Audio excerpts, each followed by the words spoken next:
Uh-huh. There you are.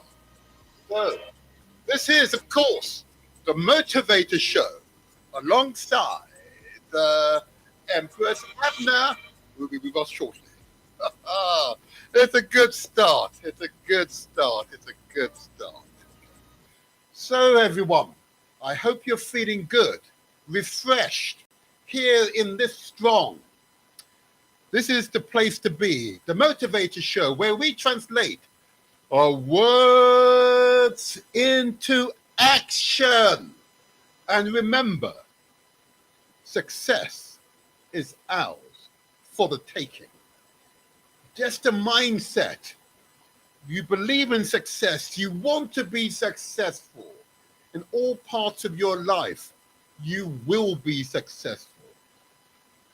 It's even likely to happen if you work with others towards a common goal, a common aim and objective. So I want to give a big shout out to Jian King, who's taken us from night to day. I want to give a big shout out, of course, to the usual Galaxy Management. Give praise to you all. And of course, I want to give a really big rise up to those of you who are both listening and indeed viewing this show via YouTube under the Motivator Show. That DE space Motivator Show. Okay, so that you can easily find us, so you can both hear and see my presence. How about it? It's the 21st century. Similarly, on Facebook, you can see us and hear us. Please, on both platforms, give us a like, the thumbs up as it were. Give us the like, yeah? Or subscribe so you'll be notified of future shows as they come along. And if you give us a like, that's an affirmation of the content of these shows are appealing to your sensibilities, your intellect, your desires, your wants. That's what you seek to achieve. That's the purpose of these shows, to empower listeners, to empower the viewers, so that you don't think about what you want to do, you actually get up and do it. That's what we want you to do, to get up and do it, to feel the energy, the strength that you can achieve what you seek to achieve. It's a mindset. It is absolutely a mindset. I want to move us forward to the obvious section of the show, which is the health messages. Okay? Health is your wealth. A wonderful presenter on galaxyafui.net would emphasize, Dr. Stephen Ferguson, your health is your wealth. Okay? And many of you will be aware that in addition to being the motivator, where we translate our words into action, I'm also a public servant, an elected councillor. So I see the stats, both local, regional, and national stats, particularly as it pertains to my community, the African Caribbean, continental African communities. And those stats are frightening. I say again, those stats are frightening. They indicate that within our community, we are facing real health challenges. And those challenges are causing us to have abnormally high levels of illnesses and diseases. And of course, those illnesses and diseases are shortening our lives. So what more can I say to you? We must do something about this. We must be our own change makers. We must make the difference for ourselves, for our families, for our friends, for those who know you. We must make the difference to our personal health. And it's for those reasons that I do the health messages, because not to do so would be a dereliction of duty. You see the stats, you see the dangers, and you understand the challenges that is befalling our community. So I say to everyone, take note, please. take note, please. So I simply ask you to consider, the amount of sugar that you are ingesting into your bodies, okay? Consider the long-term implications of continuing to eat and consume sugar every day of your lives. Okay? Consider, do you need to add the spoons of sugar to your teas and coffees, yeah? Or consume those sweet drinks, or eat those large chunks of cakes, yeah?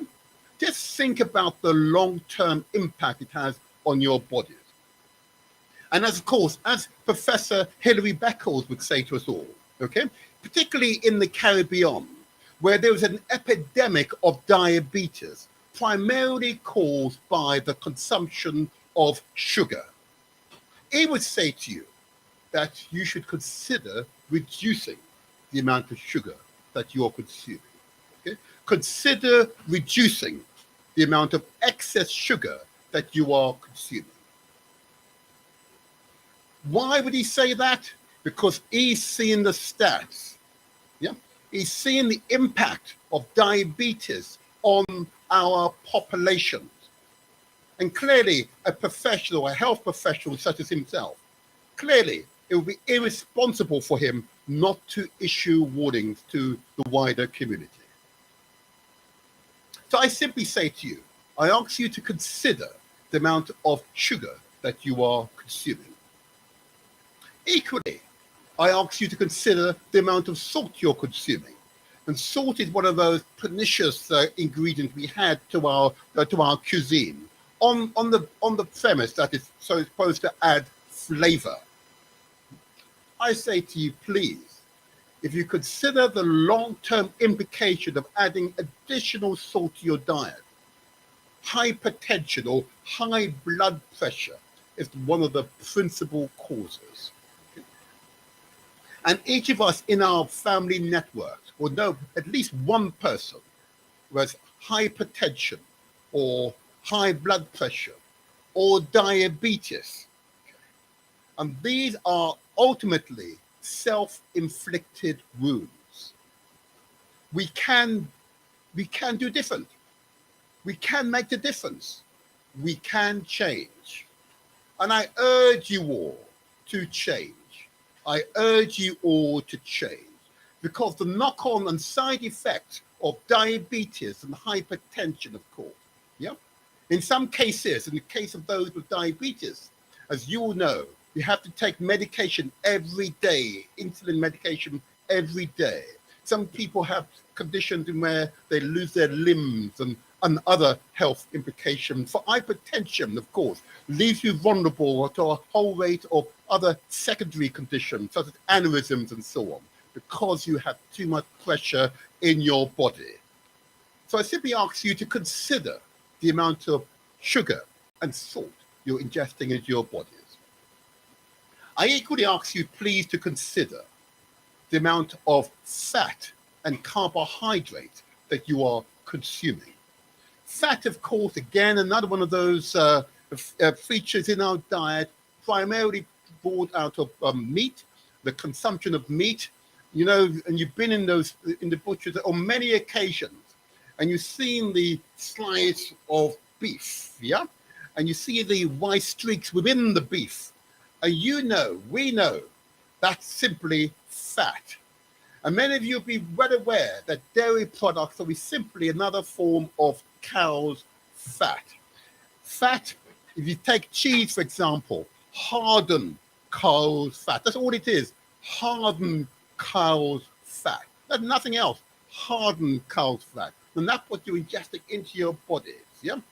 Butter, it's not so hard. You can spread it, yep, but it's just another form of cow's fat, yep. I simply ask you to consider the amount of dairy products you are consuming.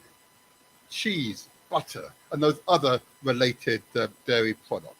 I ask you to consider the quantum you're consuming. Yes, of course, you see people with the bulging abdomen, bulging shoulders, balding thighs. Yeah, you see them going along the road like this. They're walking from side to side. Yeah, and you see the implications of that behavior on their long-term health. You see the implications. Okay, I simply ask you to consider the amount of fat you're consuming. Carbohydrates, another one that we eat in too vast quantities. Why do we do it? Because we believe we need the energy. Yeah, we believe we need the energy. We're no longer working in the fields. We're no longer doing these long hours, 12, 14, 16 hours of physical labor, where the excess energy is required to keep you going throughout the day into the early and sometimes late evening. Yeah. I say that because that is our cuisine. It is designed to keep us going through these really physical activities that we were bound to carry forward. So we need to evolve our cuisine. We need to evolve our cuisine. So we eat less of those high energy impact ingredients in our cuisine. Starch is another one. Then I move on to the positives. Starch primarily found in rice. And there are many in my own community, yeah, either from the Caribbean or from the continent of Africa, whose cuisine as a base is based around rice. And let me assure you, I love my rice. Rice and peas. Those of you from the Caribbean would understand when I say that. I like it, but every day, the impact is that the starch is converted to sugar and it stays in our blood. It raises our blood sugar levels to dangerous levels. And we don't work out enough often to justify the excess energy that we are consuming. So I say to you, please, consider the amount of each of those ingredients that you consume every day and the long-term implication it might have for you. I would, of course, say to you, I've got to say this to you, that if in doubt, speak to your doctor. If in doubt, speak to a nutritionist. Because they're the expert. I am not. I've simply seen the figures, okay? And I understand the implications for us all. I simply see the figures. When I say the figures, I mean the numbers of locals, residents who have diabetes, who have hypertension, yeah, who have heart conditions, who suffer from an aneurysm. It doesn't need to happen. We can change. For our sake, our family's sake, our community's sake. We can change. And change, of course, means that you eat far more fruits and vegetables. And what do I mean by that? Fruits and vegetables, I mean exactly what I just said. Okay? Eat a fruit a day to help you work, rest, and play. How about that? Okay? I had my fruit. Oh, they're over there now. I had my fruits this morning to line my stomach. Always have some fruit first of all. Yeah. I did my exercises. Yep, this morning, in order to maintain that vigor, to race my heart. Okay. And of course, vegetables. Of course, encouraging you all to eat far more green vegetables. Yeah. Not so much we've got a very strong tendency towards the root vegetables, such as yams and potatoes, okay? And whilst they are an important ingredient in our cuisine, but as many of you be well aware, the yam is simply, carbohydrates in the main. Yes, it contains nutrients and trace minerals and so on, but it is every day, and the quantums that observe others consuming it, it is to excess. So I simply urge you all, please, to think carefully about your actions. think carefully about the implications of consuming these foods to excess. You recall when we had a nutritionist, a pharmacist nutritionist here, Elijah Timon, and he pointed out to us that our food, our plates are simply too large. We should, for each meal, and I'm trying, Elijah, to eat equivalent to our fistful of food. That's the right quantum of food to consume for your meal, a fistful of food. Okay? Clearly, many of you, including myself, have had the tradition of it being many fistfuls of food on our plates. It's habit, huh? Yep, it's habit. I'm slowly modifying that habit. I have, of course, for the most part, taken out adding additional sugar to my diet. Okay, so I no longer buy sugar from the grocery store, and similarly, I now no longer buy salt from the grocery store. Okay? Those two ingredients, I no longer feel the urge to buy from the grocery store. And I can tell you, the first day I did it, particularly with salt and most certainly with sugar, it was unnerving. I can only tell you, it was unnerving. I thought that I needed it. But I from a child, I've always consumed additional sugar, additional salt in the food. And at first it was shocking. Let me tell you, it was shocking. When you had a habit for most of your life, it was shocking. But I knew I had to break the cycle, break the habit. Because I've seen the figures, I've seen the long-term implications. I will better for me, my family, and those around me. And I've found in the role that I play as an elected councillor, that you have to not only say what you've got to do, you've got to demonstrate. Yep. You've got to be the example that others will identify with, and they can choose whether or not it is right for them. So it was for me quite challenging at first, but now I've become accustomed. Yeah? Now I've become accustomed. And you know what happened? I lost weight. I lost weight. I'm 6'1". I'm 6'1". Here in Britain, I'm still thinking in terms of stones, but I'll go straight to kilos. Okay? So I'm currently at 78 kilos. Okay? For my height and body mass, it's just right. What I worry about, I have to say, is far too many women I encounter. Far too many women are way above their required weight. Okay, and far too many women are heavier than myself when you account for height. And you have some of our women who are 5'2" and are of my weight or heavier. It's too much, and you're setting yourself up in the future for serious health conditions, potentially serious health conditions. And if in doubt, if you don't believe what I'm saying, please go visit your doctor. That's what I say to you. Please visit your doctor or your nutritionist or whoever has access to your medical records. I'm not an authority. Okay? Speak to your doctor, speak to your nutritionist, speak to whoever has access to your medical records.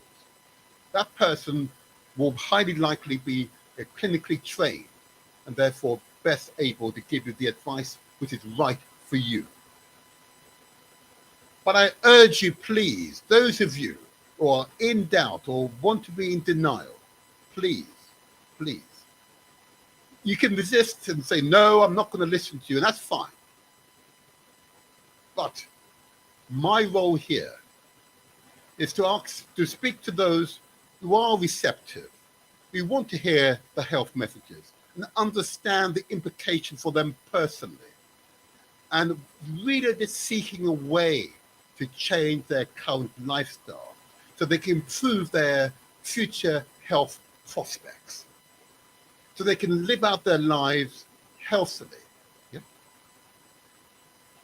without ailments, without feeling decrepit.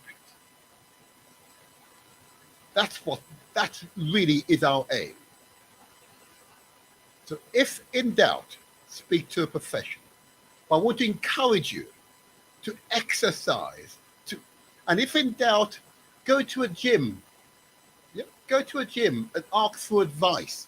What is the right exercise routine for someone your age, gender, height, and all the other specifications they'll take note. Go to a gym, or go to your doctor and ask, well, I need advice. Please signpost yourselves to an appropriate specialist. And they will do that. In fact, they'll be extremely pleased you've asked a question.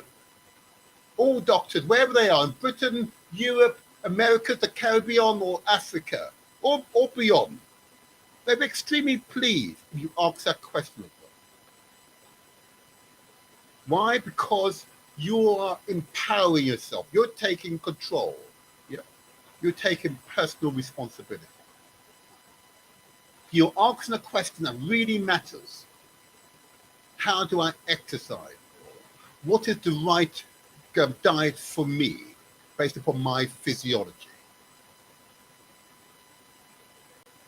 The motivator is not an expert, but I've spoken to many experts, and more importantly, I've seen the stats. I've seen the stats. The figures are shocking. The figures are shocking. And we can, please, we must do better. We must do better. All righty. I think I'm going to pause there on the health messages. I'm really pleased that they're beginning to resonate with the community out there. I'm really pleased about that. And I'm really pleased that, I'm not wasting my time. I'm aware of many for whom these messages have resonated and they have responded. Okay. I know that the indication that you eat maybe a fist or so of food per meal is challenging. Trust me, it is challenging. Okay. But if I can do it, I know you can do it. Okay. But it's not a cold turkey, you do it overnight. It's a gradual process. You reduce the quantum of food. And at first, you will feel a little hungry. Don't misunderstand me. You will feel a little hungry. But you know what? Don't worry. Over time, you'll be surprised how well your body adjusts. Because for too long, it's highly likely your body's been working in excess to digest the enormous amount of nutrients you put into it. Yeah? And the excess nutrients, therefore, has become harmful. Anyway, there you are. And the person who was challenged by on my comment about you don't see overweight persons in older persons' homes, okay? And I'm going to say to that person again, yes, I speak in generalities. There's always going to be an exception. There's always going to be an exception. There wasn't, the human species would not exist any longer. Yeah, there's always going to be an exception. But the general rules are, if you're 75 and above, it is highly likely that you are not obese. I repeat, it is highly likely that you are not obese. It's extremely unlikely that you are morbidly obese. Okay? And if in doubt, check your weight, check your heart, check your height, and simply use your search engine and ask, what should my ideal height be, or forgive me, my ideal weight be, based upon these stats. And your search engine will provide you with the necessary information. So if in doubt, please speak directly to an expert, someone who spent their time to train, so they can give you the correct advice that's appropriate for you. Okay, that's enough. So those messages are there, they're clear, they're unambiguous. So let me move on. So I'm just going to put the logo up so you know this is the Motivator Show, where we translate our words into action. And of course, success is ours for the taking. I want to continue this week on the theme of our economic empowerment. I'm going to say it again, our economic empowerment. When I say that I'm really, of course, speaking to members of my own community, the African Caribbean, continental African communities, quite specifically. Okay? But of course, this means for all, it applies to all communities, of course. Okay? But I'm particularly focused on my own community. Why? Because of the deficits, inherent deficits that currently exist. And we've got to work together, both amongst ourselves and indeed with wider communities, to achieve better outcomes. I've just had a discussion there on health, okay, which we must do better on. Clearly, we must also do better in terms of developing an economic presence, extending our economic presence, particularly in Britain, where I'm currently. And of course, we are a significant consumer population, particularly in particular parts of the country. Okay? And we are a growing entrepreneurial community as well. And the theme for this month's shows has, of course, been to evolve and to encourage the entrepreneurship, wealth creation, job creation, skill upskilling ourselves. So we are and continue to make significant contribution to Britain, the economic life of Britain. Okay? And if we do so, I'm going to say this with some enthusiasm, if we do so, continue to do so, we pay more taxes, of course, okay? And we empower Britain, okay?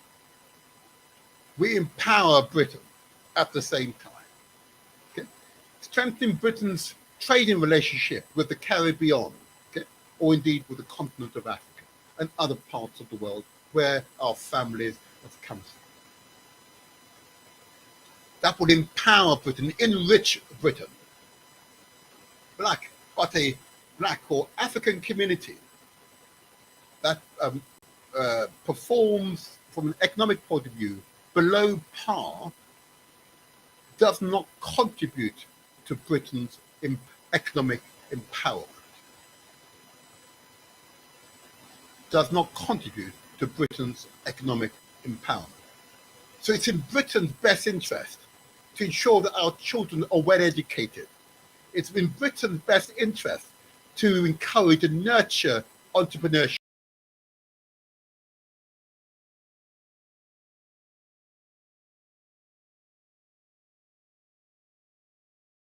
Interest to help us to achieve these outcomes. So I say to everyone who's listening, success is ours for the taking. What I will say to you all as I go on the journey of life, okay. And now that I'm an elected official with a particular brief to promote economic empowerment, okay. Jobs, businesses, develop and evolve town centres, okay. I take my role and my tasks extremely seriously. There's an enormous amount that can be achieved. It's only achievable with cooperation with the wider communities, but certainly my own community. And with this in mind, we've had examples of entrepreneurs. Let's give a big shout out to the Black Cowboy Coffee. Wasn't John an outstanding contributor to this show?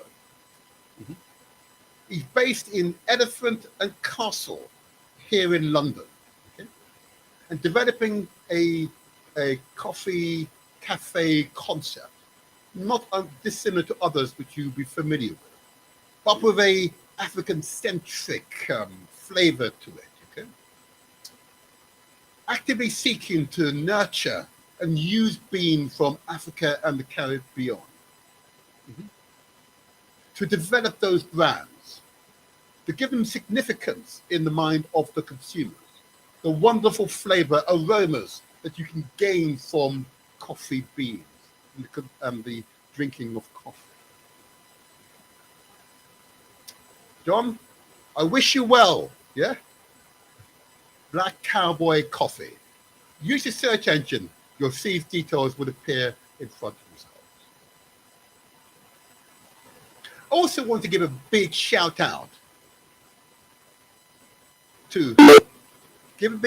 first of all to Tina Daly, the chair of the East Street Market Traders Association. Okay? And what Tina Daly demonstrates, an African woman, is the chair of all those traders, the largest market here in this bar of Southwark in London. Yeah? African woman. And she spoke eloquently as to why street market trading is a cost-efficient way to start a business.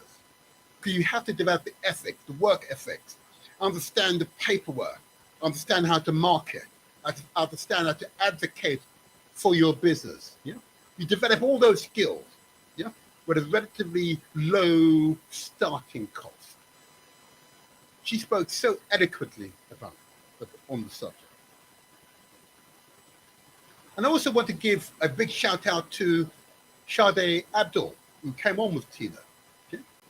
The vice chair of Southwark's Chamber of Commerce and chair of the Southwark's Black Business Network. Yeah? They were a powerful pair of women. Yeah? Always listen to the women, I say to you all. Listen to the women, what they're saying. Okay? Listen carefully to what they're saying. Okay? And she spoke eloquently about businesses, how to maintain the amount of resource level. Yeah? Promoting entrepreneurship in the community. So I say to you all, yeah, that was an example of the differences that my own community, those two examples, have made. Black Cowboy Coffee, the leaders of our Street Market Trades Association, vice chair of our Chamber of Commerce, the chair of our Black Business Network, all in one show. All in one show. A powerful testament of what is possible if you're focused and you know for certain success is ours for the taking. And it's just not simply thinking about going to business and what it takes to run a business. Each of those persons demonstrated why I do this show. What they've been able to do is translate their thoughts, their words, into action. Yeah? There you are. Yeah? Without me needing to nudge them along. They understood. Not enough yet to think about it. You've got to get on and do it.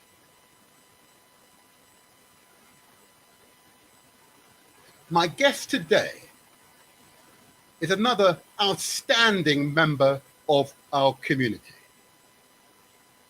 He's a person of exceptional qualities, but like me, comes from humble beginnings, but very determined to succeed. And as is common in my own community, despite coming from humble beginnings, has demonstrated that tenacity, above average intelligence, the compassion for others, and the desire, therefore, to do good, always. Yeah. My guests, as all of my guests have been, are my kind of human beings. It's only when our species care for your neighbors can our species rise above the sort of animal world, as it were. Okay? Because clearly, no one should be starving in this world. We've got excess nutrients available. You all should have a roof over your head. We've got materials and technology to wherewithal to do that. We as a species simply got to decide we want better for our species. I didn't say ethnic group, did I? I said our species, wherever you are and wherever you reside in the world. This is mission critical. Okay? Mission critical. We need to get this right. So, my guest today is someone who has produced a seminal report. Okay? And I'm going to put it up on my screen. Okay? Put up my little screen. And I'm now going to bring my guest into the studio. To be clear, the report that my guest has written, and I've read on a number of occasions now, the Black Entrepreneurs Report of 2021, which I read with such hunger. I was hungry for a report of this nature when I took on the role that I currently possess in my public life. A paper that spoke to me, written by members of my own community, okay, on the contribution, economic contributions that we make to Britain, and analyze the challenges, current and future challenges, and how to overcome those challenges. So I'm going to bring in my guest now, and hopefully I can, whilst I'm doing this, resolve Empress Abner's technical problems. Let's see if I can bring my guest in now. Let's see if I can do this. Here we go. Oh, it worked. It worked first time. Oh, and he's smiling. How are you, Dr. Carlton Brown? How are you, sir? How are you? I'm very well. Thank you very much. Good morning, Martin. And thank you for having me. Let me just adjust our volume here. Keep talking. How's the weather on your side? I'm not sure if you're based in London or elsewhere. Where are you based? We've moved out slightly. Sorry, Martin. Yeah, go ahead. Yeah. There's a reverberation. Yeah, I'm getting slight feedback on you. Keep talking. No, we just moved outside of London a little bit over the last couple of years. That's before that we were in North London. Oh, there you go. Oh, that's it. I've found the technical reasons why that was happening. There you are. That's all right. That's good. Okay. Now then, I'm so excited to conduct this interview with you. Oh, let me take this off here. I'm so excited to complete this interview with you because you are, for me, center stage. Okay. And our time is going to flow with such rapidity this morning. So I'm going to go straight into this because I know you are a businessman. You are an entrepreneur. Okay. And of course, you're someone who studied the subject of our economic position here in Britain and our future prospects, given the right tools and policy changes. Okay, so I completely get it. But our listeners today, of course, need to get on the same page we're on. Okay, well, I've found very often, both in the political classes that I'm in, and forgive me for saying this, the academic and intellectual classes you're in, okay, that we are racing ahead of the community, okay? And of course, in order for us to lead, we've got to take the community with us. They've got to understand what are the challenges and provide them the tools, the solutions to those challenges, okay? So I'm going to go straight into this. Now, have you come from a business family, or are you the first in your family to own a business? Okay. That's a really interesting question. Thank you, Martin. But Look, just to take up for your point, Martin, we are all part of that community. So, what affects me affects all of us. What affects someone else affects me. So it is not that we are separate to that. It's just that sometimes we take a different path. That's all. But I have the same things that impact everyone. But in terms of business and entrepreneurship, I heard you talk about uh, the female line. In fact, it's my mother who's the entrepreneur. Bless her soul. My mum grew up in Linstead in Jamaica, and at the time when my mum was growing up, she grew up in 1923. She was born in 1923 in Jamaica. So if you can imagine, my granddad had horses, donkeys, and carts, and horses and carts, and my mum always used to talk about this. But back then, people who lived in Linstead wouldn't go to Ocherias or to Montego Bay, so she would organise coach trips or cart, well, not coach trips, but hire vans to take, not vans, but to take them to the coast. She was very entrepreneurial. So, but when she came to the UK in the early 1960s, and she was the person that became the banker for the partner, and Yes. she was the person that hosted dances and coach trips. So she carried on that same philosophy from Jamaica to the UK. So in terms of entrepreneurship, my mother was definitely very much the person who was the entrepreneur. But going back to Linstead, where they came from specifically, was a place called Mount Diablo, which is in the hills.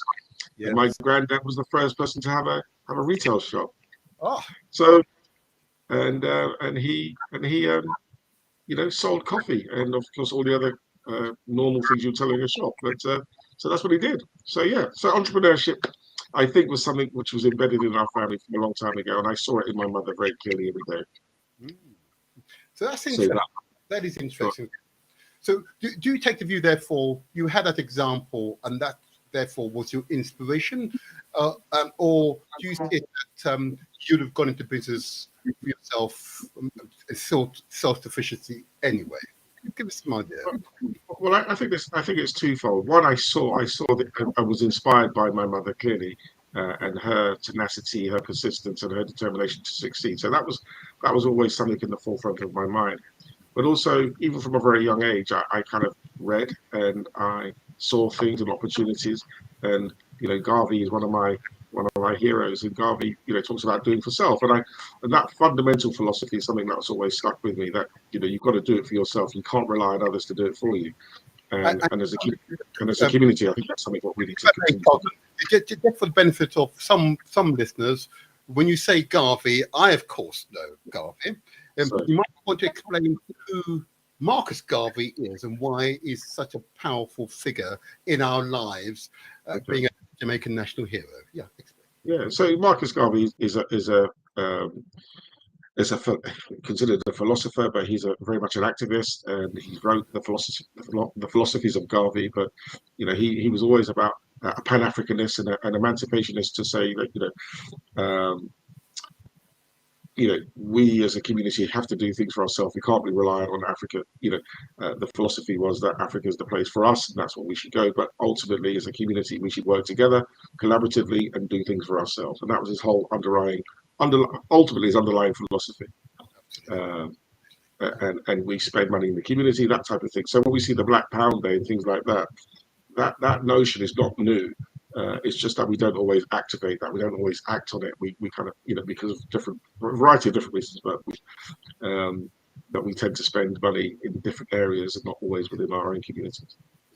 So yeah, so fundamentally, do for yourself, and that's kind of the philosophy of doing business. You got to, if you want to do something. But I think naturally, if I think about us as Africans in the Caribbean diaspora, I think we've always had to do things. And there's a guy called Dr. Glenn Lehman. He wrote a book called The Jamaican Entrepreneur. Yes. And he says there's two reasons why you become an entrepreneur. One is out of opportunity, and the second thing is about necessity. And I think as a community, we've always had to survive, and part of that is necessity. So when you go to parts of Africa, you go to Jamaica, you go to, people are hustling on the streets. We used to call it in Jamaica, yes. They used to call it the iglas. We'd be in the markets and they would be, doing their thing. And but I think we've always been creative and innovative, and I know you touched on the report, but also just to link it back into that a little bit, what we do know is that in the SME community, the small medium business enterprises in the UK, that Black and ethnic minority communities tend to be more innovative than most communities. So that creative spirit's within us. I mean, if you think about fashion, growing up in the UK, you know, we've always kind of led things and innovated. So I think we're very creative and entrepreneurial in the way we think, not only from fashion but tech, um, through for cooking, hospitality, through to art, music. We've always, in whatever genres, we tend to, a couple of years ago, I came across a guy called, the company's called, I think it's called Clip, and they do like earpods. But the earpods will translate 40 different languages. So if you were speaking Chinese or Mandarin to me, you put these earpods in, and the person who's speaking to you, you're listening, and it's automatically translating that language to you. Oh, wow. Or if it's French or Spanish. And he's a young Ghanaian guy based in Manchester. So, wow. so there's loads of innovation. I think that lies within us. I think we have that natural instinct to innovate and be creative. So, yeah. So I think that's kind of where it is. So yeah. So that just doing for self. I think ultimately, if we want to grow as a community, I think that's important that we take our own opportunities and create our own opportunities. You very neatly take me on to my next question. What business sectors do you operate in, and what are the challenges in your profession? So what sectors and what are the challenges? Well, I have what we call a portfolio career, Martin, which is I'm a consultant day to day. That's what I do. I've been doing that for the best part of 19 years now. I work with clients, companies, businesses, both corporates and non-corporates, helping them with their business, whether that's strategy, whether that's marketing, whether that's sales, or just working as an executive coach to support the directors of the business. So I do all of those kind of things. So that's the very first thing. I've always been, for the last 12, 15 years, I've also been a visiting lecturer. And I deliver on the master's program. I've always tried to keep my hand in terms of lecturing, because I just think it helps me to write, which is important for me, because it helps understanding what's going on and keep up to date. So you keep doing your research about business. So as a consultant firm, we then also produce reports such as the Black Business Entrepreneur Report, which is an example. So we understand what's going on, so we can help to shape particularly areas of strategy and work with organizations. So we're keen to push the agenda of diversity, what's going on with diversity and with entrepreneurship specifically, because what we do know is that there's a disparity between what organizations are purporting to do in terms of working with diversity companies than what they actually do. So data is fundamental, because it's not an opinion, therefore it is actual facts. So you're not saying, well, in my opinion it's this. Well, no, actually this is what the data tells us, and that makes it a bit more of a different conversation when you can demonstrate the data. You can say, look, 75% of organizations perceive Black or ethnic minority companies as less capable than others. Now that's a problem. Yep. So how do we fix that, right? So that's the kind of thing helping me to write, helps me to navigate that path when I speak into organizations to say, well, this is what the data is telling us. Let's have a look at your organization, and let's have a look at what you're doing to try and change not just the narrative, because it's easy to say stuff. I mean, sadly, with the demise and the murdering of George Floyd, there was a lots of hyperbole, people saying, oh, we need to do something more, and lots of companies committed to spending lots of money and doing lots of things and raising lots of flags. But if I asked the question today, what's your organization's position from 2020 to 2022? What's really changed in real terms? What's your senior leadership team looking like? Mm-hmm. Or what's your supply chain looking like? Has that fundamentally changed? Or And then when you look at the numbers, you strip away all the stuff and just really look at it very simply and say, what's going on in your business? You've committed to, through your corporate social responsibility, you've committed to doing stuff, to change stuff. But what's really changed? Show me the data. Absolutely. And that really is the, and for me, my purpose is now to try and help facilitate real change through consultancy and to support organizations who genuinely say that they want to change. Interesting, but of course, whilst I'm conscious of the sectors you're in, what I'm interested in, my next question is that you founded the Aspire consultancy and also the Marshall Brown chocolate, what I've discovered online, which I'm going to ask you to tell us about. Tell us about the operation, okay, and the challenges and successes experienced. Okay, interesting. So, okay, so Aspire Consultancy is what we do. As I said, we have a portfolio career. Marshall Brown chocolate. Well, so Marshall and Brown is not just chocolates. Okay. Marshall and Brown is a family business, and we do. So going back to Mum again. Mum was again quite inspirational. So if you were to go onto the Marshall and Brown website, you can see that we do a variety of different things. So we have Jamaican rum cakes produced in Jamaica and imported here.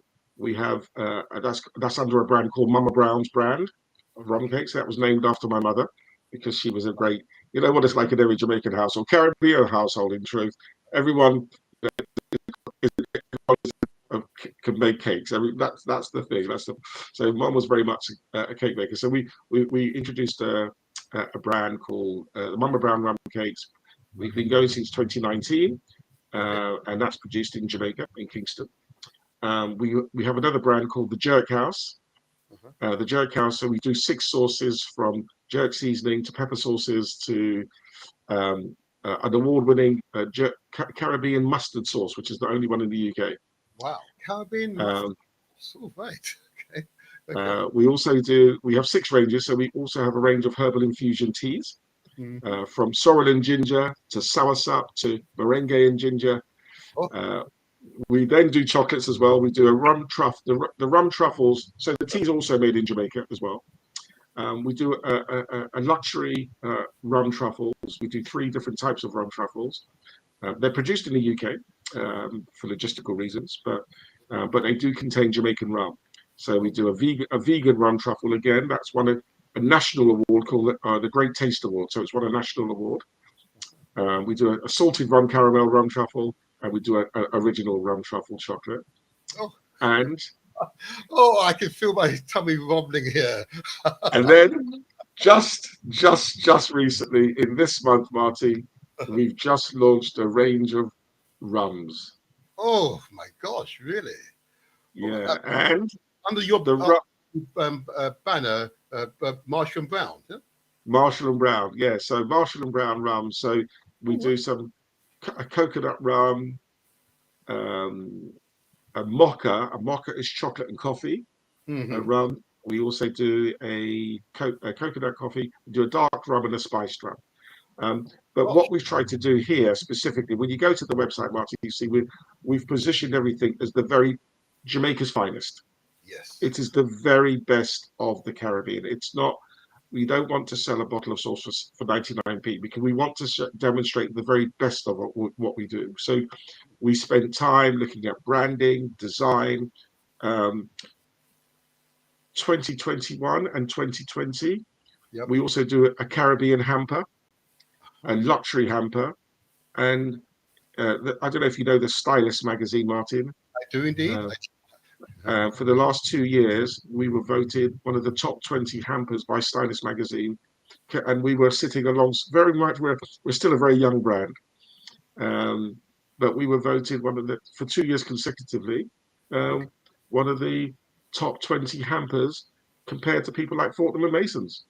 So we're very proud of what we're trying to do. We believe that there is growth in having a premium Caribbean product, what we consider the very finest of the Caribbean, the very finest of Jamaica.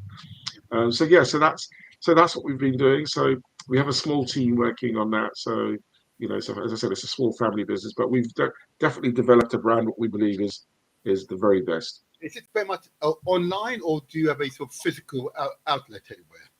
So no, we supply lots of different wholesalers who supply. We supply up and down the UK. We sell, really, believe it or not, Scotland. They love jerk seasoning in Scotland for some strange bizarre reason, and in Cornwall. Really? Okay. We Okay. sell we so yeah, we sell it online, but we also sell through wholesalers. But we also in deli shops, artisan delicatessens, garden centres, farm shops, and independents. Okay. I've got my co-presenter who's had some technical difficulties this morning, Carlton. Empress Okay. Pong. She's using her phone this morning, I believe. In fact, I'll wait. I'll take her out to stream from them. Oh, can you hear us, Abner?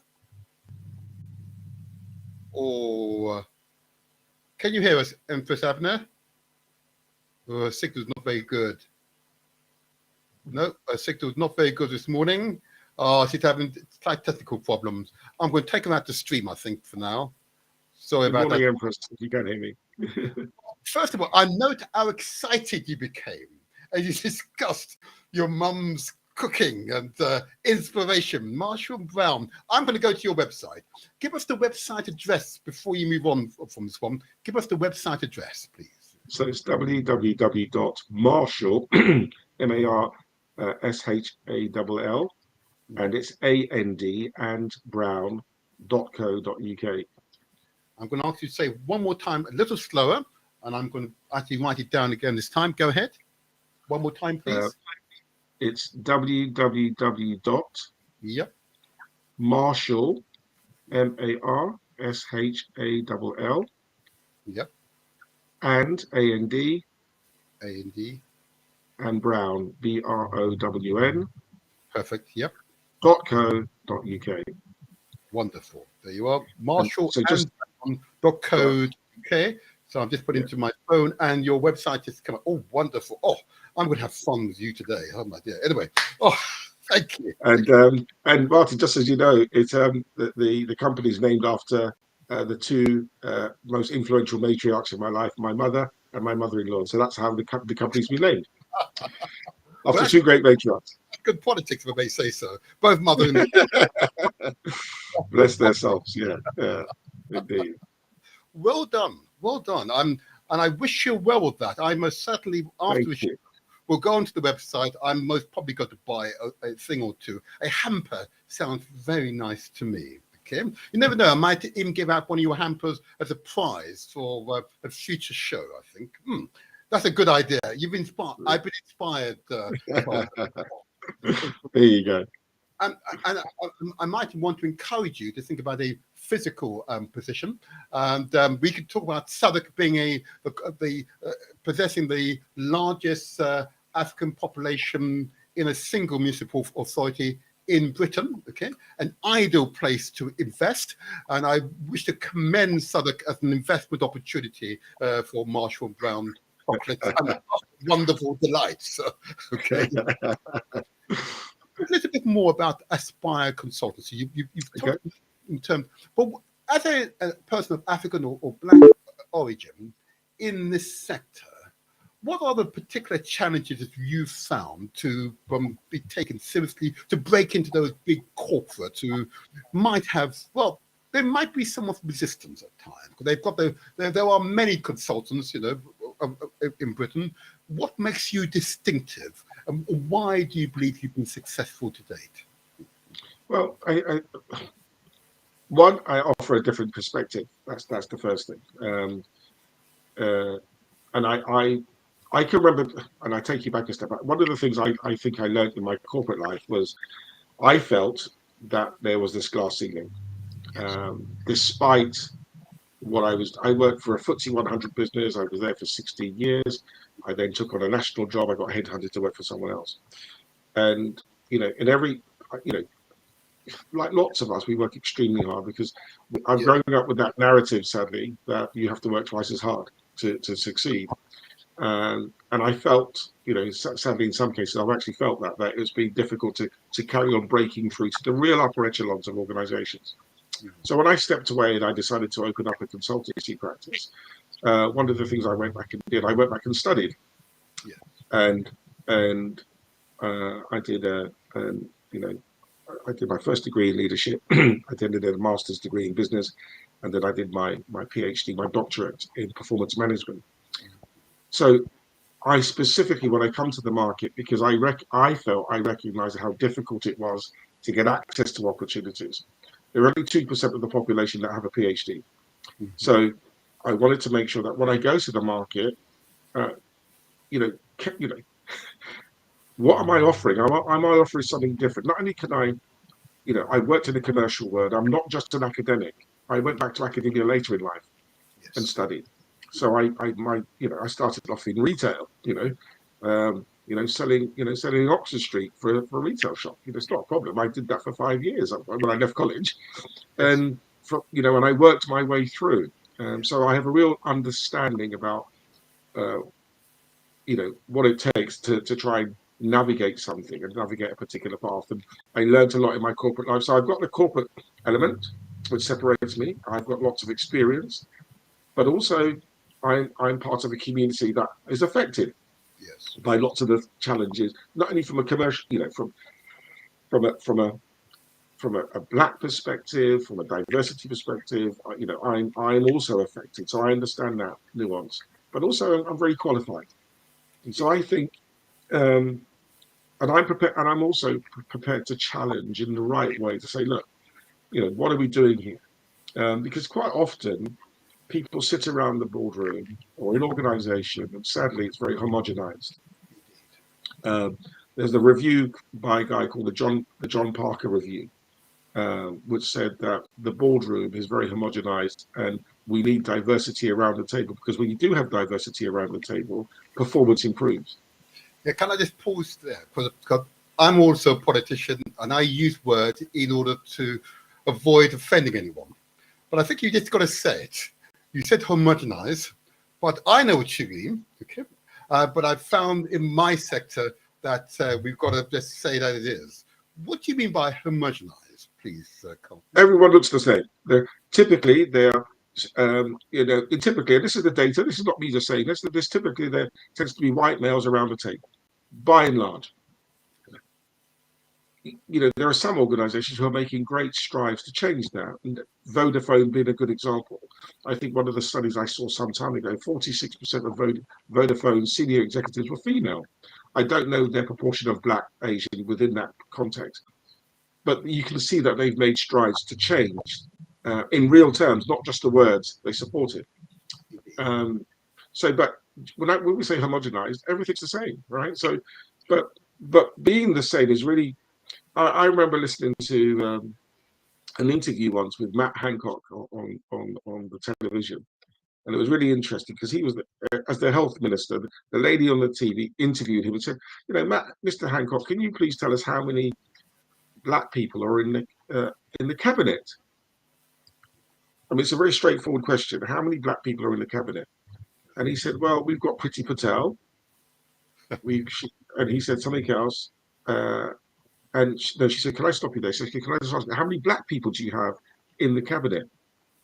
Oh, because Priti Patel's Asian, right? So he said, and this is how he was. This is. I mean, acting. And he said, he said, but he's not in the cabinet, but he's in the round. And this at the time it was Kwasi Kwarteng. Uh-huh. At the time, he wasn't actually in the cabinet at the time, and I always remember this. And he turned around and he said, and this is the fundamental point here. He said, the important thing is not just that we have diversity, he said, but we have diversity of thought. Indeed. Now, and I sat back and I listened to that, because to have diversity of thought, if with all due respect to any other culture, our story is very different. The way we think is different. Someone from growing up in an Asian culture is different. Someone growing up in a Turkish culture is going to be different. And if you're growing up as white Anglo-Saxon, your culture, your thought process will be different. So if you've got this homogenization still taking place, i.e. people just sitting around the table which all look the same, all think the same, how are they going to change the narrative? Quite. You can't, because you don't believe, you don't understand how to. And this diversity of thought is very difficult to attain. So that's why you need different people around the table, because you have to check that you have to have representation at the table to make a change. And it's not just a tokenistic thing, having one person say, well, we've ticked this box. No, that's not what it's about. It's actually about saying, can we have true representation around the table? Actually, because having more people around the table who can think differently can apply new strategies and new thinking to solve new problems. Absolutely right. Yep. And that's why it's important to have different people around the table, not just to have the same old people thinking. And not only that, there's a level of protectionism that goes on. Well, do we allow other people in? Because maybe, and they're not saying this consciously, but it might be a subconscious thing. So I think it's really important that people, talent is everywhere. Yes. So if you exclude, you're not actually looking at the entire talent pool. And as the data tells us, the Black and diversity and ethnic minority community are likely to be more innovative and creative. So if you want new ideas, bring people in. And there's a book by, I think his name is Martin Page. It's called Diversity is a Bonus. And actually he says, when you have more diverse people, your productivity, profitability goes up.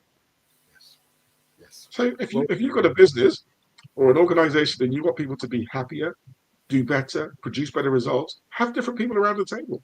They have to be the right people, of course. You're just not going to put people in, I'm not saying that, I'm saying there's a talent pool out there, lots of great people with talent, and you should look at accessing all of the talent pool and not just some of it. Absolutely. So you're realizing the real potential of your organization. Absolutely. Absolutely. So you very neatly now, going on to my next question, of course, is that why did you write the Black Entrepreneur Report in 2021 when it was published? And what impact has your report had on businesses and policy makers? And before you start, I can tell you that when I took on my new role and my portfolio here in Southwark as the job, business and town centre lead, the economic lead on the cabinet, your paper was the first paper I read. And I don't mind telling you to your face and to the world that your paper is the blueprint I am implementing here in Southwark. I did want to say that straight up. Now, you tell me and tell the audience, why did you write that report, please? Okay. So in 2017, Martin, I wrote a book on corporate social responsibility. But in general terms, I talked about diversity engagement with the supply chain. Now, but when you look at a lot of the data, again, talks about BAME, Black, Asian, minority, ethnic. And I wrote this just generally to try and understand what was going on.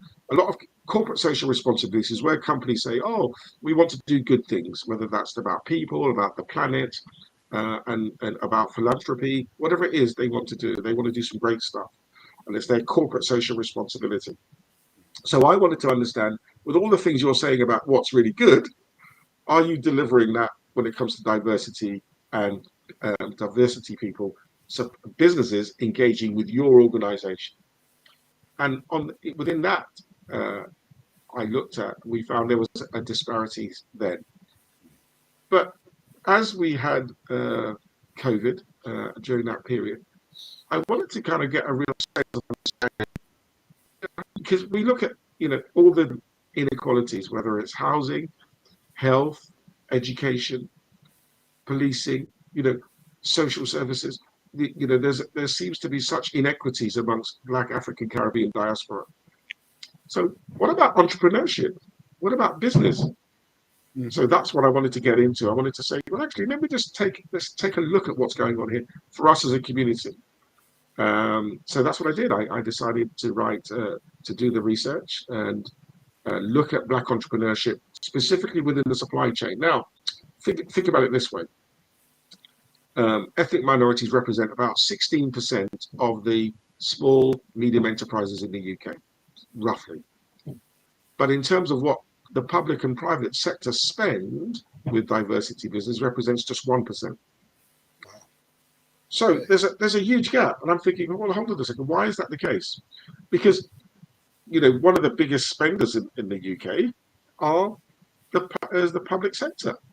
Yes. So if we've got a cleaning business, if we've got a catering business, why can't we have contracts with local government?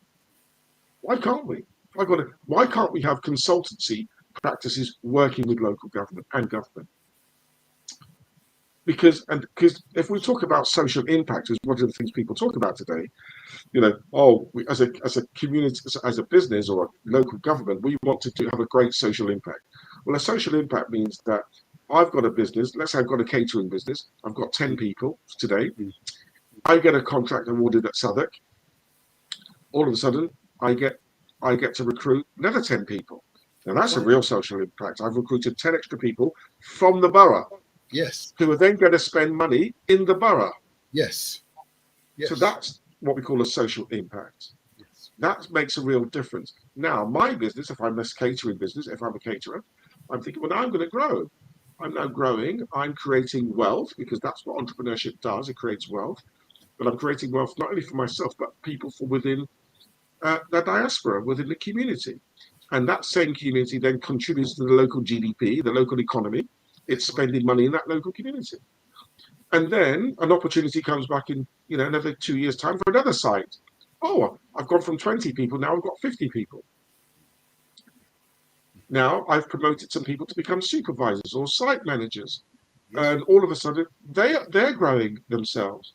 They get they might go on a training course and get some managerial and leadership experience. And then we continue to grow. But, Southwark is disproportionately have a high number of Black, ethnic minority, African Caribbean diaspora in the population. Yeah. As a population. So we need to get access to those opportunities. So that's why I wanted to see, how are we getting access to those opportunities? And the answer is no, we're not. Now, we need to get access to those opportunities. The question, the line. I have not actually opened the line yet, but I'll give you first of all find out who the caller is. Good morning, caller. With number ending 2772.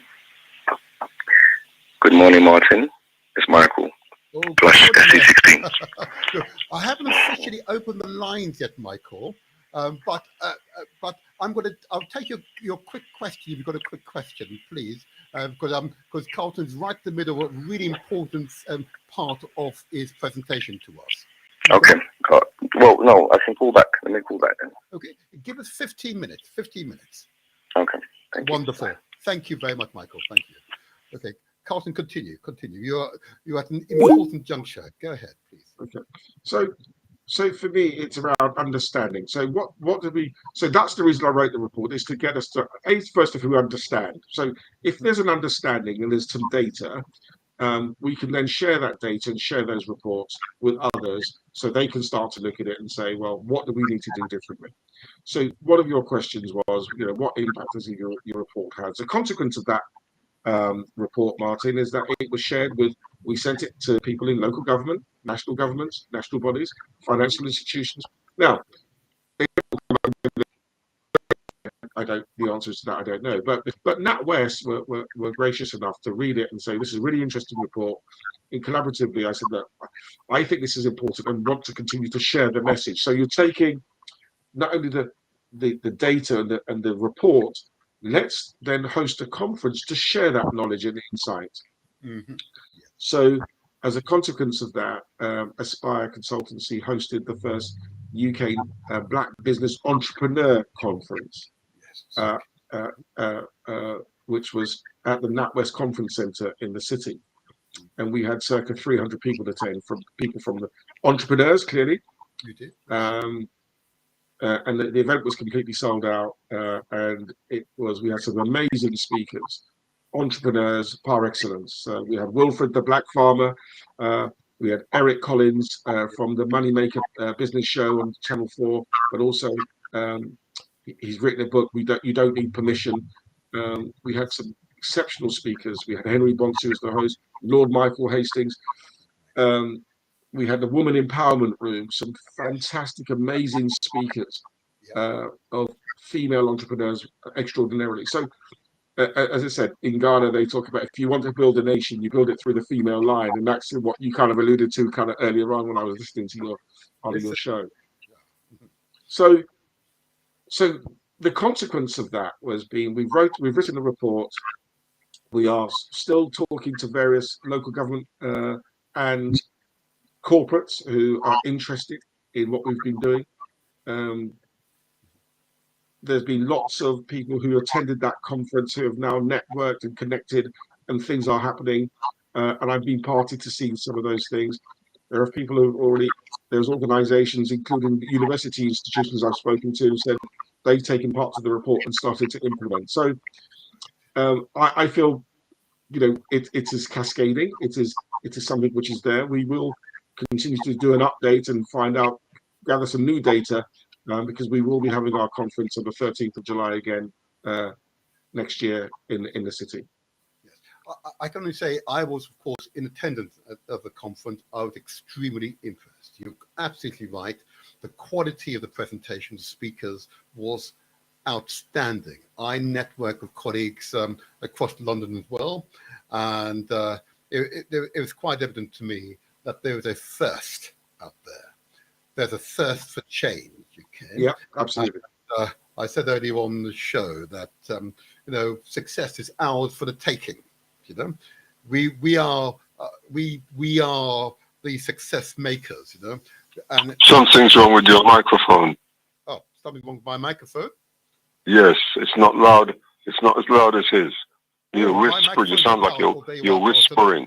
I'm turning up my microphone. Is that better? Is that better? Is that better, Corder? No, not on the radio as yet. On the phone itself. Okay, I'll make the adjustment. Thank you for that call. Yeah. But okay. whilst I've got you there, I haven't really opened the phone, but I will take a question. Do you have a question for my guest anyway? Oh, he's gone. Don't worry. We have the recorders who come in. You sure all here loud? I thought it was loud enough myself, but anyway, I made an adjustment to my mic volume. Just getting back to the presentation. So I've most certainly made the necessary networks across London and beyond.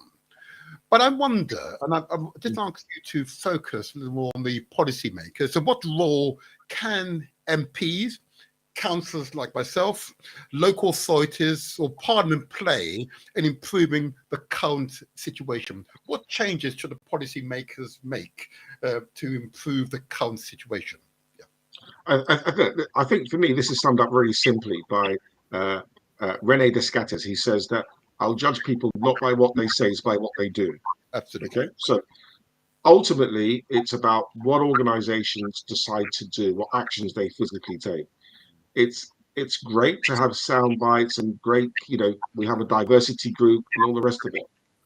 But what I want to see is what to make a real difference. Yes. So, and I always talk about moving the dial. Is the dial moving in your organization? In other words, last year, if you spent 200,000 with black businesses, next year, is it 500,000 or is it 1 billion? Because that's the acid test. Ultimately, we can cut through all of this stuff. And now, I believe we should have a meritocracy, right? Everyone should be judged on merit, and you get wherever you need to get to on merit. Unfortunately, that's not always the case. We know that. So what should policymakers do? They should genuinely have a look at how they look at their supply chain. Yep. They need to, I call it deconstruct it, look at it and make it really truly accessible. They've got to think about, where do they advertise for opportunities? Is it in the Voice newspaper? Is it within black business networks?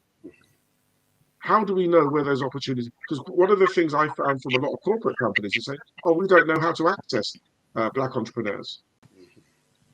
Well, I've heard this said as well, Carlton. I'm always astonished when I hear that, but indeed, I've heard this said.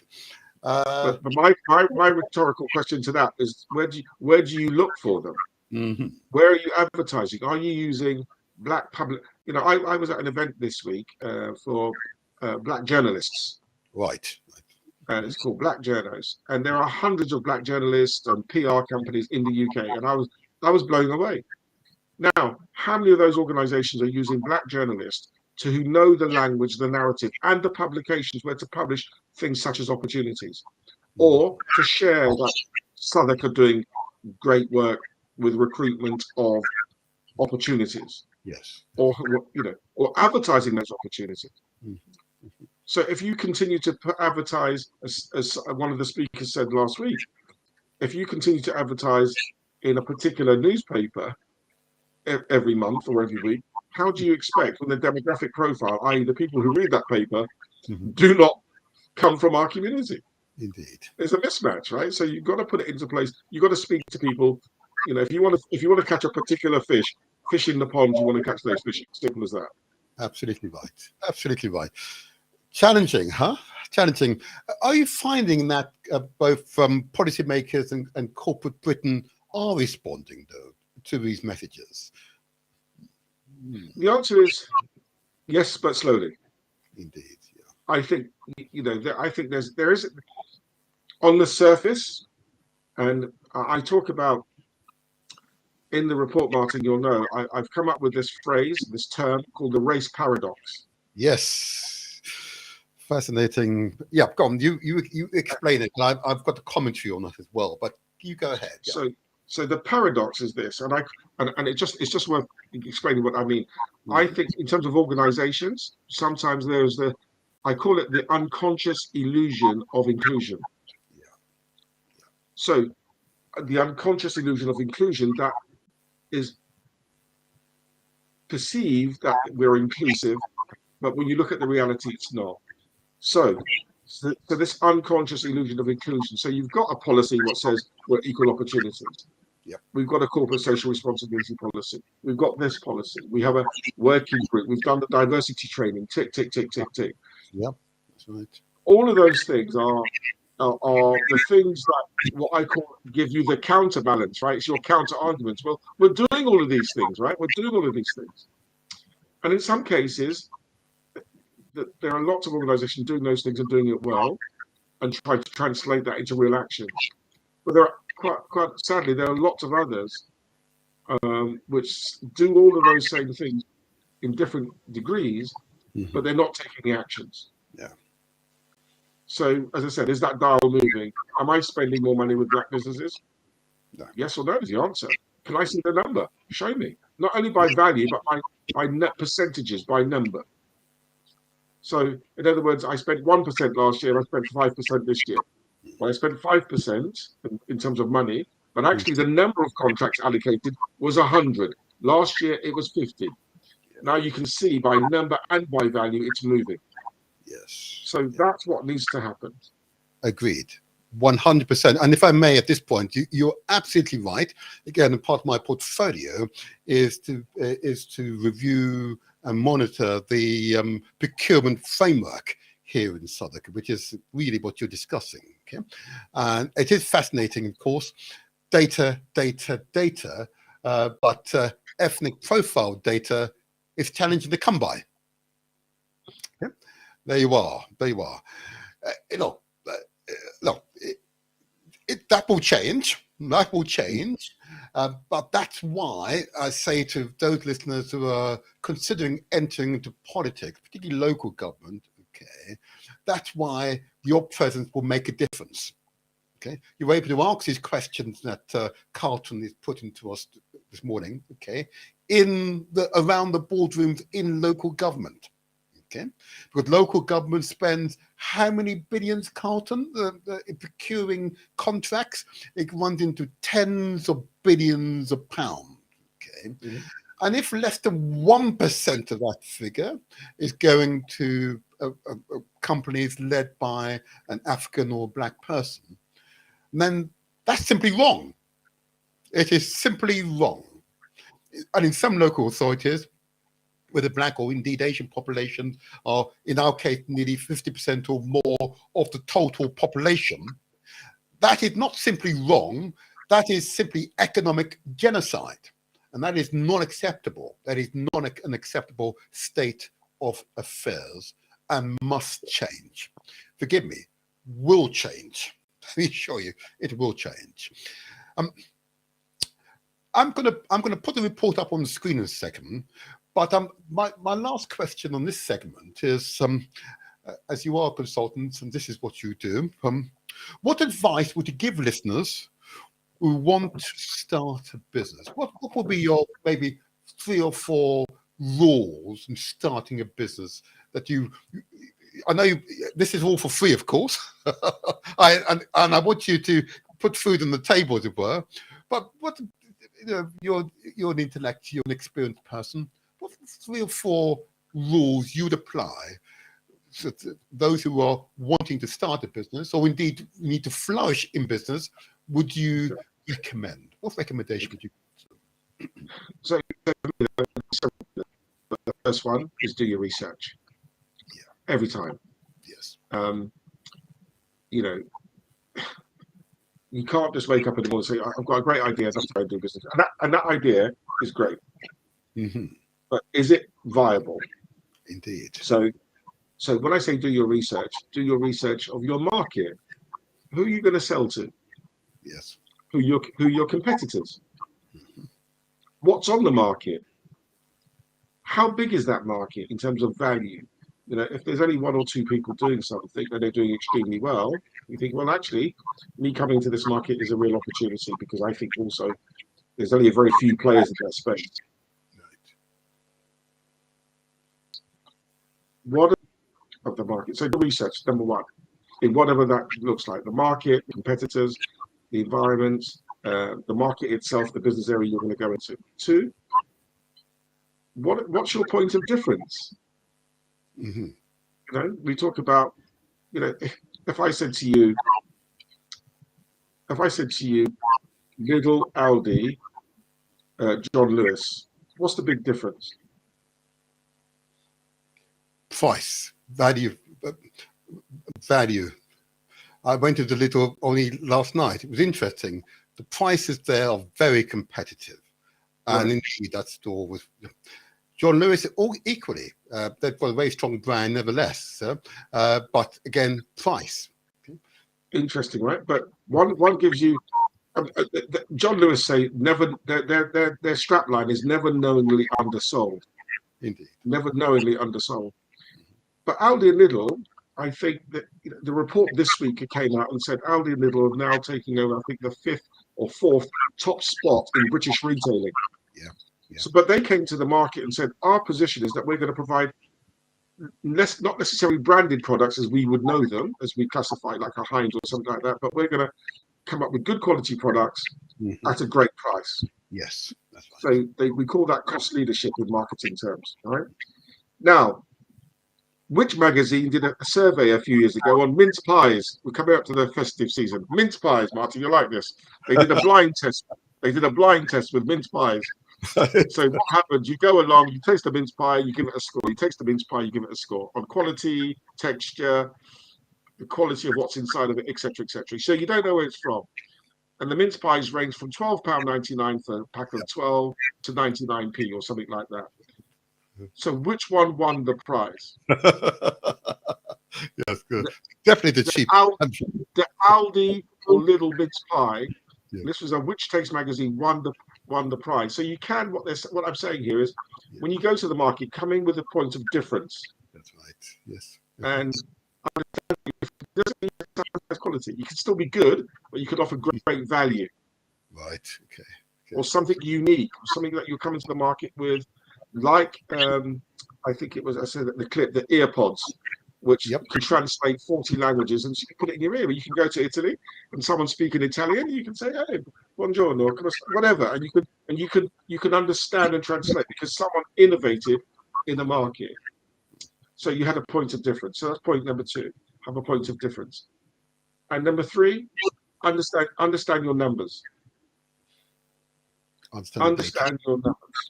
Yep. Now, Sage is a company who does accountancy software packages, but they did a report a few years ago, and they said 50% of startups will fail in the first 5 years. Correct. 50% will fail in the first 5 years. But one of the fundamental reasons why lots of companies fail, and it's not because they're not good businesses, sometimes they're undercapitalized. In other words, they don't have enough money.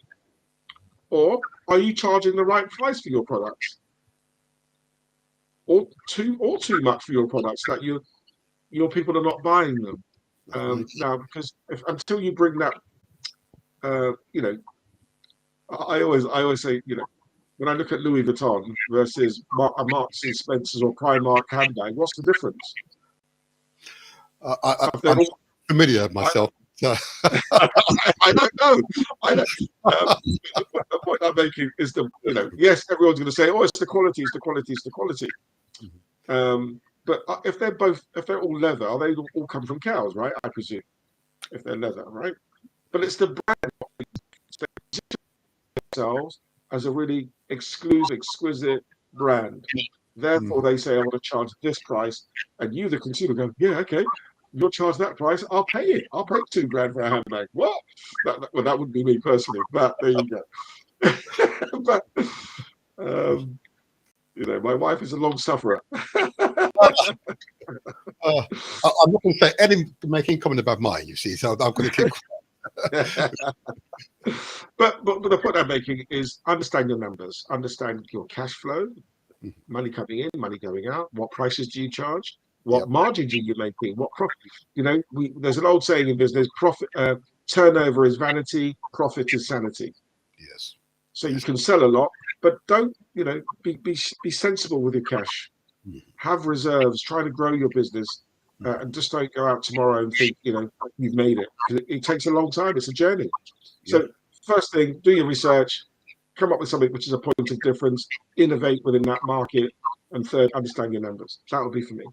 Absolutely right. And I wonder, Carlton, this is an interesting area for me in encouraging entrepreneurship, particularly in my borough of Southwark. Okay. What I'm noticing is, if I use the term hyper individualism, individuals who start up a business, but they just work for themselves without any real relationship with their families or the wider community.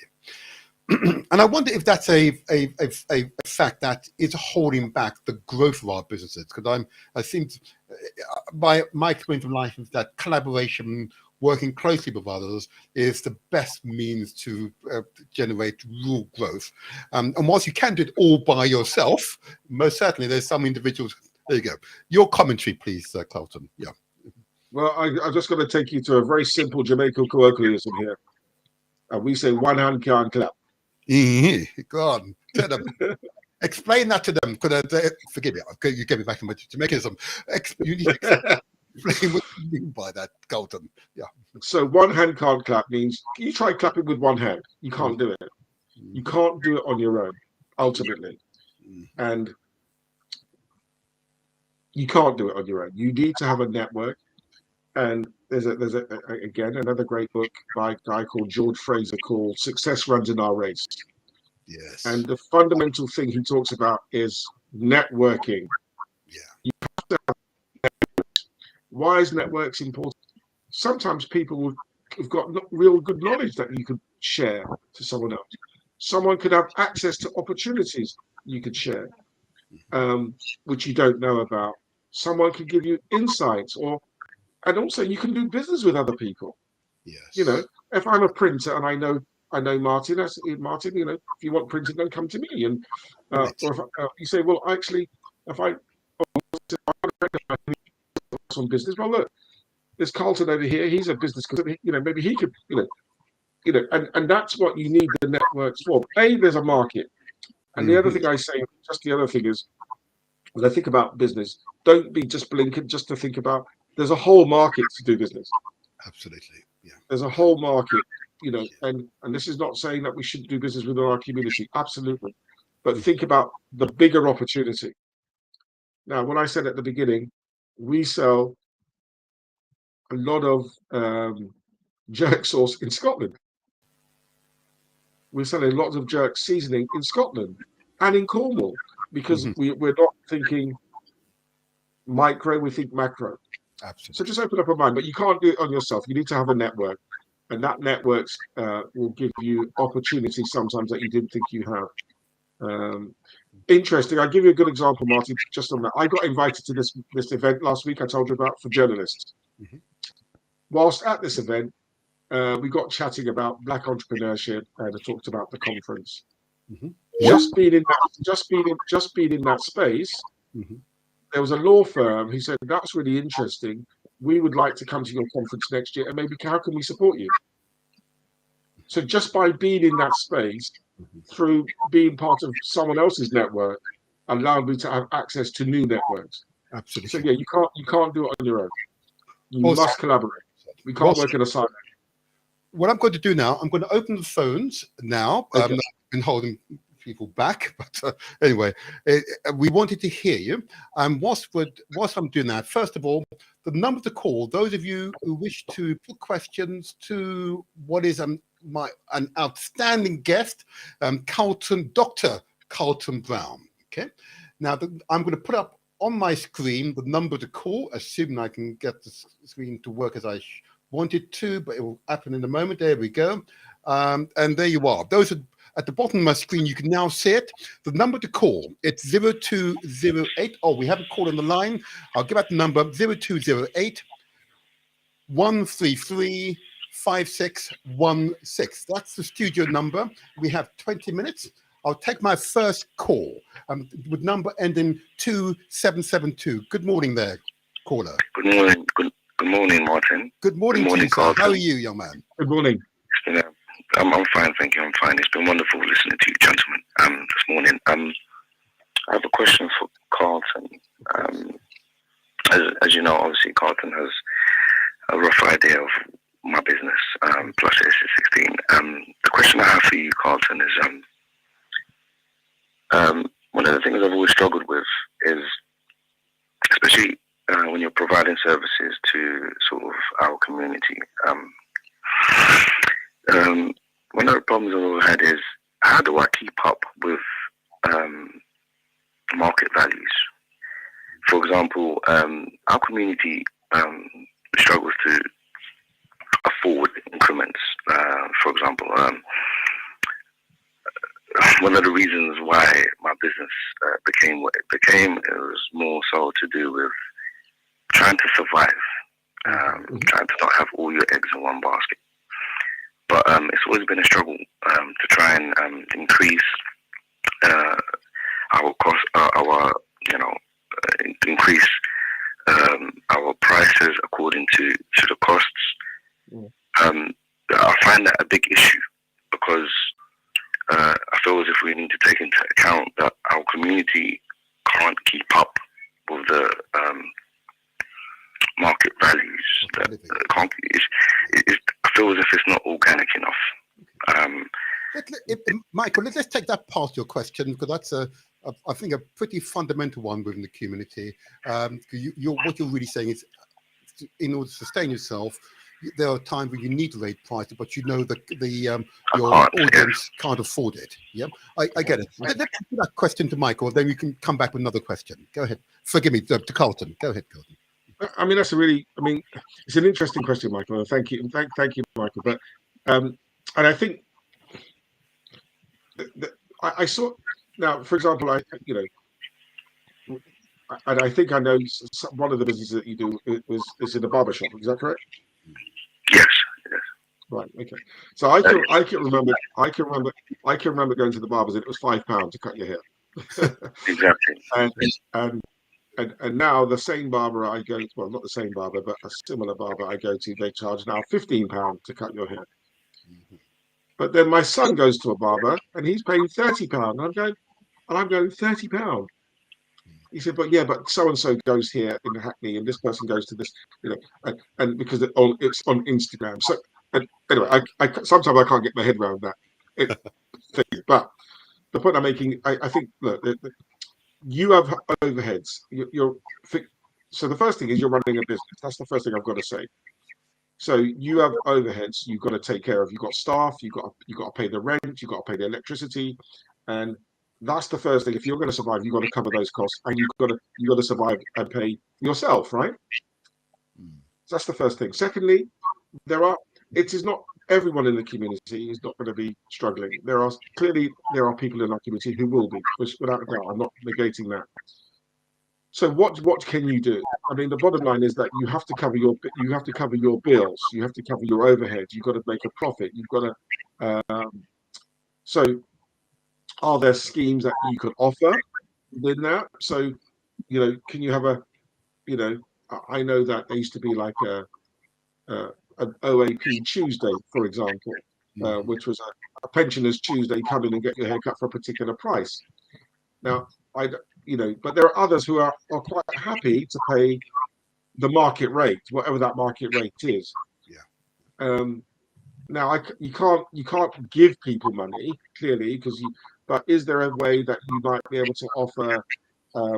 If there's was there a loyalty scheme or a card that if you recognise someone's not working, you can give them a fixed fee on a particular day when you're quiet. Let's say middle of the week, Wednesday is not great, and you're prepared to do something on that Wednesday for a group of people who may not have the access to that money to do that. And because I know as a KIP culture, how we look, as they say, fix up and look sharp. We want, we want that look, and it's important. But I'm not sure if I got the specific answer for you, Michael. But maybe there might be a day of the week that you're happy to do something that gives you extra revenue that you can facilitate for the community as well, but you still must make sure that you're keeping up with the market because your bills aren't going down. No. So I'm not sure how to balance it, but maybe coming up with an idea that can help to accommodate both aspects of your business. Michael? Oh, Michael, can you hear us still? Oh, he's still on the line. Michael, can you still hear us? Oh, he is. He says he's still there. Michael, no, he's still online. Okay, 1 second. Let's see. Oh, okay. We lost him from him. He'll call back, I'm sure. And it is interesting with barbers. Carlton, you are right. The prices, for me at least, it's been relatively stable for the past 20 years or so. I've got to say. So it is interesting that I'll just check my machine over here. It is interesting that he talked about value. I suspect, and if I were to speak, I'm not a barber myself, maybe the barbers need to offer a range of services. I was coming on to that, the next point. So, for example, I'm not sure if you've heard of Nzinga Water. No. So Nzinga Water are a black water company. Okay, so they sell bottles of water, but their model is that they put a fridge into your establishment, let's say a barber shop as an example, and people buy water. Yep, go ahead. And the barber shop makes a profit from the water, but also part of the supply chain, you're buying pure, water, spring water from a black-owned business. So that's offering another product into your business. Forgive me, Colin. I think we've got Michael back. Michael, you're back with us. Yes, I'm not even quite sure I was talking, but then got lost somewhere. Yeah, don't you worry. Yeah. I'm going to give you another minute or so. Your second question. Sorry, Carlton, for cutting you off there. Your second question. What's my second question? Oh, okay. In regards to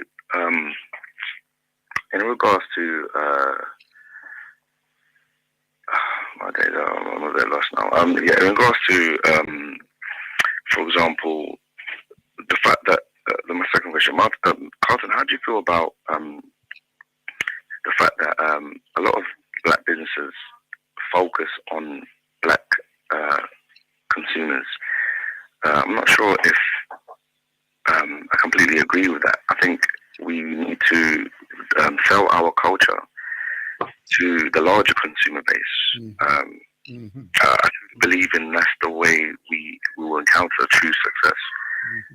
Because ultimately we're never going to stop. Michael, hold on that, because that's an interesting statement. I've heard this said before. Carlton, what's your response to that? I think you've answered earlier, but Michael, I agree with you wholeheartedly, Mike. The first point is the market is a big market. We don't forget we only represent 3% of the population. Absolutely. So if we only represent 3% of the population, we're saying there's 97% we're not going to sell to. Now, in a business sense, that doesn't make any sense to me commercially. Now, I'm not sure if you were listening earlier on, but so we have a family business called Marshall and Brown, right? And we do Caribbean cakes, we do sauces, we do rums, we do teas, we do Blue Mountain coffee, we do a range of products. Our biggest clients are in Cornwall, Scotland, Birmingham, as well as London. But we don't have a really big population in Scotland. But if you think about the market, the Caribbean has circa, when I was doing my research, I talk about research, the Caribbean as a region has about 20 million visitors a year. 20 million across the region. And they include, by the way, they include Mexico in that region. Yeah, Cuba, Jamaica, St. Lucia, Dominica, etc.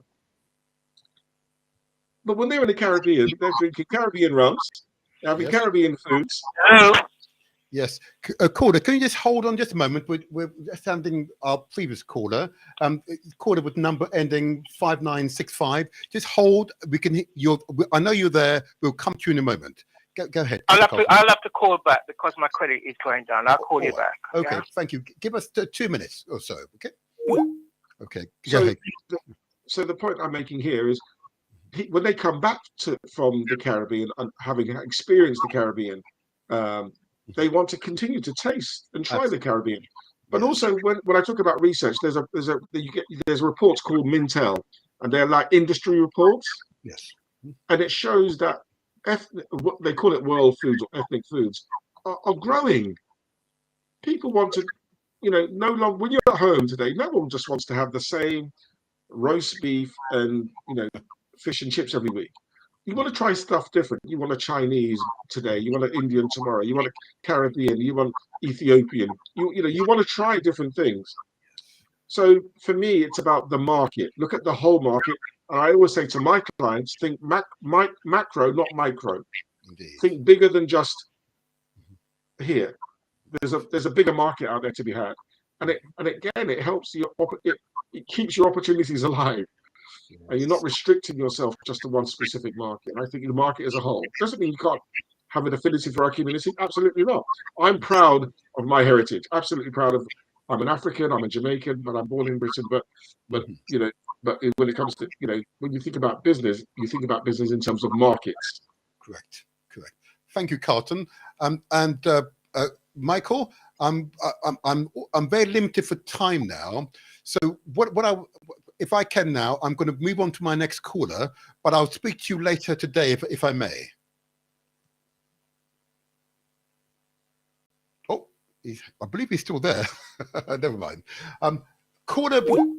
Okay. Caller with number ending 5965. Please call back. And I also see 9034. Please call back, and I'll take your calls now. I've got another in fact, Carlton's been very generous with his time. I'm slightly over time for Carlton, but I'll spend another 5 minutes for callers if you wish to call now. I suppose it might be my last point, Carlton, if I may, on the report. Mm-hmm. How to obtain a copy of the report, and I'm going to bring it into my live stream now. There's the report. That's the front cover of your report.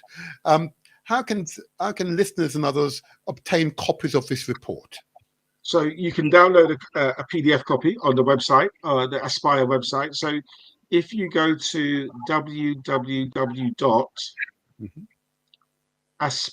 ASPIRE, hyphen consultancy. Okay. .com. Hyphen consultancy. Okay, that's all right. So what I'm going to do is just try and get that call back on the line. There we go. She picks up, and she's worried about her credit. So if I do this way around, hopefully that might help her. Let's see if we can get on the line. Cuba. No. Hello. Hello there. It's the Motivator Show. You had a question for Dr. Carlton Brown. I've decided to call you back very quickly. How about that? And I'm glad you called me back, Brother Martin. It's my pleasure. I totally listening to the show, and I really enjoy it. The thing is about it in terms of business, and what's your...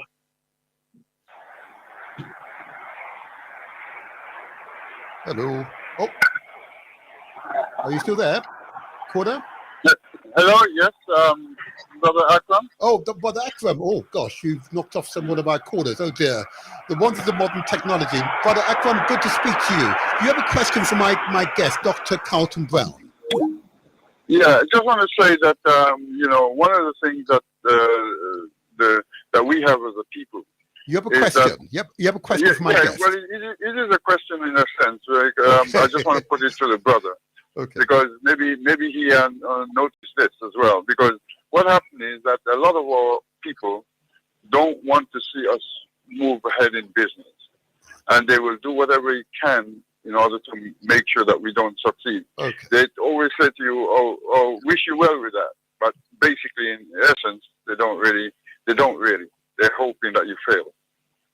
Okay. And they will if I may, Corder, sorry, happen. Brother Akram, I'm not going to contradict you on air, but that has not been my personal experience. But I'm going to urge you, please put a question to Dr. Carlton Brown, just so that we can keep the show flowing as in a positive way. Well, as I said, it is a question in a sense because I want to know what he thinks of it. Because as I said, are we supportive of our business community? I've seen a lot of it, so yeah. I wonder whether he's seen it as well. Okay, hold on. I can address that quickly. You've probably heard the expression the crab syndrome or crab antics, I think it was W.D. Du Bois who talked about this, that where one person from the community tries to climb out of a bucket like a crab, the other one tries to pull them down. Does it exist? Yes, it does exist. Does it exist in a bigger way today? The answer is I don't know. What I can say, though, I think certainly there's more of an appetite today, in my opinion, of the people I'm seeing who want to work in a more collaborative way. Listen, if I see that you can do something and you can be successful and I can help in any way, I'll definitely try and do that. And I think there are lots of people like that. And don't take me wrong. Of course, there are those, sadly, who, when they see someone trying to achieve something, they don't necessarily always want the best for them. But those are the people you have to move on from and just focus upon what you need to do and find those people who want you to be successful and work with those people collaboratively. Thank you for that, Carlton. Can I go to Corder with number ending 9861? Corder with number ending 9861. Okay, I've lost that Corder apparently. That Corder's gone off. I've still got you, Brother Akram. Can you still hear us? 9034? I lost you then for a minute. So I didn't quite clearly get his final analysis on what I said. I think it was, in summary, I think Carlton said that you work with those who want to be supportive. Yeah, work with those. So I'm happy. Hello, Martin. Hello. Yeah, hi, Brother Martin. Yes. Good morning. Good morning. I got cut off, to be honest with you. Sorry, I was asking about your guest name. Dr. Carlton Brown. Hi, Dr. Carlton Brown. Mm-hmm. Hello. I think you make a solid point in terms of business aspect amongst our people. But then again, you have to look at how you organize yourself. Again, that's so important. Again, your website, your Instagram, because we have with the nowadays market right now. You understand? And as you mentioned about our people of color, we don't have much people in Scotland or whatsoever, but we have to utilize what we have. We have the Birmingham, we have the London, and so forth, where our people are. And you've mentioned about the Caribbean, which is a very, very important point. You know what I mean? You have Africa and so forth, but we're not tapping into these markets. You see, we're not tapping into these markets, and this is our downfall. Again, as I mentioned, we need to be organized. You know, when I go on your website, when I ask, oh, can I see your work? Oh, I don't have, because people nowadays they want to like, you know, you get out there. I just say you have to socialize. You know what I mean? Most of the black events, you go there. You participate. You're telling me, right? You have your business cards ready. Yes. You understand? And to me, that is so important. Brother Martin, you know what it is. It's a yes, short. I know. Yeah. I'm a photographer, and believe you me, if my people support me, I don't get no support from no Indian, Chinese, no white people. It's my people support me, as far as I'm concerned. They would take me up and send me to Africa, Dubai, you know, the Caribbean. So I have one. Yes, your line is breaking up somewhat, but I think the key point to be made. I think my line is going down. Yeah, I would like to say more, but I think I'll have to call you back because. Now, if you're viewing us via YouTube, you could see I put Dr. Carlton Brown's company details on screen. Aspire Consultancy. His email address is carlton.brown. I have to stop you there, Brother Martin. I don't. Oh, it lost him now. Anyway, I think our time is now up. Okay. At the overtime. I'm going to ask you for maybe just for a few moments. Just tell us what's your closing statement. What key message do you want to communicate to listeners, to the viewers, before you leave us, Carlton? What's the key message you'd like us to take away with? I think for me, two things. One, success does running our race. Success does running our race. Yes. But in order for it to continue, we have to work collaboratively. Yes. And we can't operate in silos. Indeed. You can't do it on your own. Indeed. And, you know, I think that's the key thing. We have to work collaboratively. We are successful people. We are creative. We are innovators. And we just got to keep believing in that and keep pushing boundaries. Don't wait. Take action. Absolutely. Right? Say that so again. that's really Dr. Carlton Brown, say that again. What do you say? Don't what? Don't wait. Take action. There you are. That's going to be your strap line henceforth. Okay. I want to thank you very much for being an outstanding guest this morning. That was tremendous. Absolutely tremendous. And I hope others will follow your lead. And those of you who are viewing us via YouTube and Facebook, you can see the details are on screen. I commend Aspire Consultancy Marketing to the audience. Dr. Carlton Brown, thank you very much for your time this morning. I look forward Thank you very much. and working with you in the future. Okay. Thank you very much, Martin. And keep doing what you're doing. Thank you. Okay. Bye-bye. Bye-bye. And to the audience, thank you very much for your listening ears. I'm slightly over time. I hope I'll be forgiven by others, but the intention, of course, and I want to remind everyone, we must translate our words into action and remember, success is ours for the taking. I really need to say something. I really need to know exactly where to find the report and exactly how to order a bottle of rum. Oh my gosh, I can give you that information, but before I do that, I'm just going to release the Galaxy of Fui listeners, because we're slightly over time, so I'm going to just release the Galaxy of Fui listeners and disconnect from that system and continue the show on YouTube and Facebook and Mixcloud.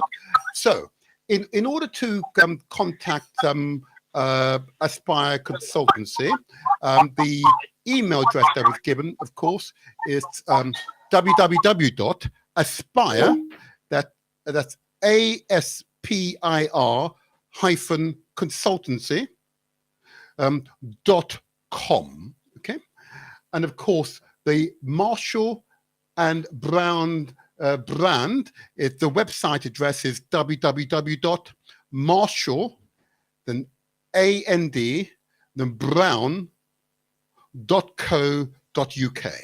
All right. But either way, if you're viewing us via YouTube or Facebook, details on screen right now. And I want to thank you all for your listening ears. And I hope you found this show both engaging, stimulating, and empowering. And long may you continue to feel so. Today is intended to inspire you to action. The whole purpose of these programs is that we translate our words into action. And remember, success is ours for the taking. Thank you. Over and out.